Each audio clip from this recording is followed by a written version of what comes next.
အဖေတာစပိန်လေးခဏလောက်စီးချင်လို့အဖေ ဟဲ့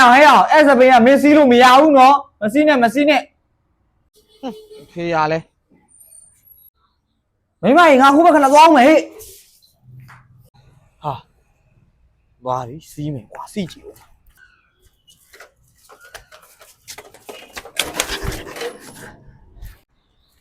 ဟာဒီကောင်ကွာစပိန်ကိုမစီးနဲ့လို့ပြောတာဟုတ်ကွာကွာမစီးနဲ့လို့ပြောနေတာဟုတ်ဒီစပိန်တံပုံမင်းဘယ်လောက်ရှိလို့မင်းသိလားအဖေကငါ့ဦးကြဂယူးမဆိုင်စပိန်လောက်တော့တံမှုမထား မင်းသားကိုပြောထားအောင်ကွာသူနဲ့မဆိုင်တဲ့ຢာတွေကုန်လို့တာခုငါစပိန်ဘွေးကောက်သွားပြီ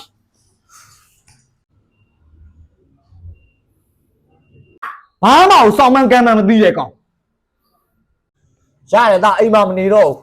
အိမ်မှာဆင်းပြီတားရေအရေးကြီးကိစ္စရှိလို့လေအိမ်ကိုပြန်ခဲ့ပါအောင်တားရေဟယ်လိုအမေဟာအမေကလည်းတာအဖေနဲ့မျက်နှာချင်းမဆိုင်ခြင်းမအောင်ဆိုမှမလာခြင်းဘူးမေမင်းဖေနဲ့မျက်နှာချင်းမဆိုင်ရတော့ပါဘူးကွယ်ပြန်လာခဲ့ပါတားရေအဲ့ဒါဆိုလည်းပြီးရပဲမေရအခုပြန်လာခဲ့မယ်လူလေးလည်းရှုံတာပါလားအမေဟာအဖေတားရေမင်းဖေကလေစပိန်လေးမစီခိုင်းမှုဆိုတာလေအဲ့ဒီစပိန်လေးကနေပြီးတော့မင်းကြောင်းစိမ့်နဲ့မင်းစားဖို့နေအတွက်အဓိကဝင်ငွေရနေတာအဲ့ဒါကြောင့်မို့လို့ပါတားရေ